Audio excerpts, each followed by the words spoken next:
Rahul, good morning. സ്ഥാനാർത്ഥികളെല്ലാം vote പിടിക്കാൻ ഓടി നടക്കുന്ന സമയമാണ്. ആരാണ് കൂടെയുള്ളത് രാഹുൽ?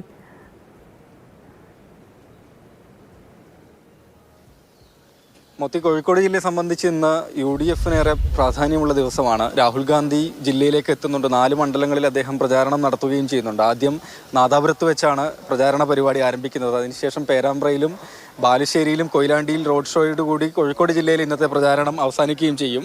രാഹുൽ ഗാന്ധിയുടെ കൂടുതൽ വിശേഷങ്ങളിലേക്ക് വരാം. എന്നോടൊപ്പം തത്സമയമുള്ളത് കോഴിക്കോട് സൗത്ത് മണ്ഡലത്തിലെ NDA സ്ഥാനാർത്ഥിയാണ് T. റെനീഷ്.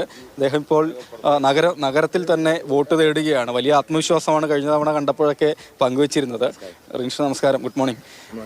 നമ്മൾ നേരത്തെ കണ്ടപ്പോൾ പറഞ്ഞത് ഒന്നും പേടിക്കാനില്ല, മെയ് 4 10 മണിന്നാണ്. അതെ, പോകെ പോകെ അതേ ആത്മവിശ്വാസം തന്നെയാണോ? മെയ് 4 10 മണിയാണ് മുന്നേ പറഞ്ഞത്. ഇപ്പം ഞാൻ പറഞ്ഞത് മെയ് 4 9 മണിയാണ്.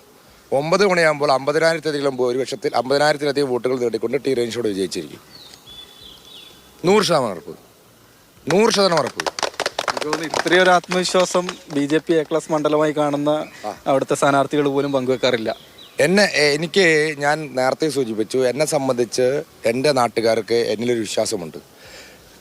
ഞാൻ പുതിയറ മത്സരിച്ച സമയത്തും പൊറ്റമ്മൽ മത്സരിച്ച സമയത്തും ഒക്കെ തന്നെ ഞാൻ എൻ്റെ നാട്ടുകാരിലാണ് വിശ്വാസം അർപ്പിച്ചത്. ഞാനെന്നൊരു വ്യക്തി എന്നുള്ള ഒരു വലിയ സംഭവമായിട്ടല്ല ഞാൻ പറയുന്നത്. എൻ്റെ നാട്ടുകാരിൽ എനിക്ക് വിശ്വാസമുണ്ട്. പ്രത്യേകിച്ച് കോഴിക്കോടത്തെ ജനത കൃത്യമായ വ്യക്തികളെ നോക്കി അവർ ഈ സമൂഹത്തിൽ എന്ത് ചെയ്യുന്നു എന്ന് നോക്കിക്കൊണ്ടാണ് വോട്ട് ചെയ്യുന്നത്. അതുകൊണ്ട് തന്നെ ഇന്ന് ഈ കഴിഞ്ഞ ഒരു 10 ദിവസത്തെ എൻ്റെ പ്രചരണത്തിനിടയിൽ ഇവിടുത്തെ ജനങ്ങളുമായി സംബന്ധിച്ചപ്പോഴുണ്ടായ അവരിൽ നിന്നും കിട്ടിയിട്ടുള്ള ഒരു ആത്മവിശ്വാസമാണ് ഞാൻ ഇവിടെ പ്രകടിപ്പിക്കുന്നത്. വെറുതെ ഒരു ഒഴുക്കിന് ഞാൻ ജയിക്കുമെന്ന് പറയുന്നതല്ല. അവരെൻ്റെ കൂടെ നിൽക്കുമെന്നുള്ള തികഞ്ഞ ആത്മവിശ്വാസത്തിലാണ് പറയുന്നത്. കഴിഞ്ഞ മെയ് 4 10 മണിയാണ് പറഞ്ഞതെങ്കിൽ 9 മണിയാകുമ്പോൾ റെനീഷ് T. ജയിച്ചിരിക്കും എന്നുള്ള വാർത്തകൾ കൊടുക്കും.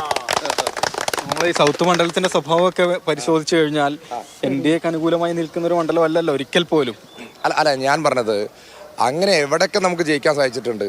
നമ്മൾ പറഞ്ഞ പല സ്ഥലങ്ങളിൽ, ഇപ്പോൾ ഉദാഹരണത്തിന് തിരുവനന്തപുരം കോർപ്പറേഷൻ നമ്മൾ BJP അധികാരത്തിൽ വരുന്ന ആരും വിശ്വസിച്ചിരുന്നു. അതുപോലെ തന്നെ ഇപ്പോൾ ഞാൻ നേരത്തെ മത്സരിച്ച പൊറ്റമല വാർഡ് 47 കോഴിക്കോട് കോർപ്പറേഷന്റെ ചരിത്രത്തിൽ മറ്റൊരു പാർട്ടി വിജയിച്ചിട്ടില്ല.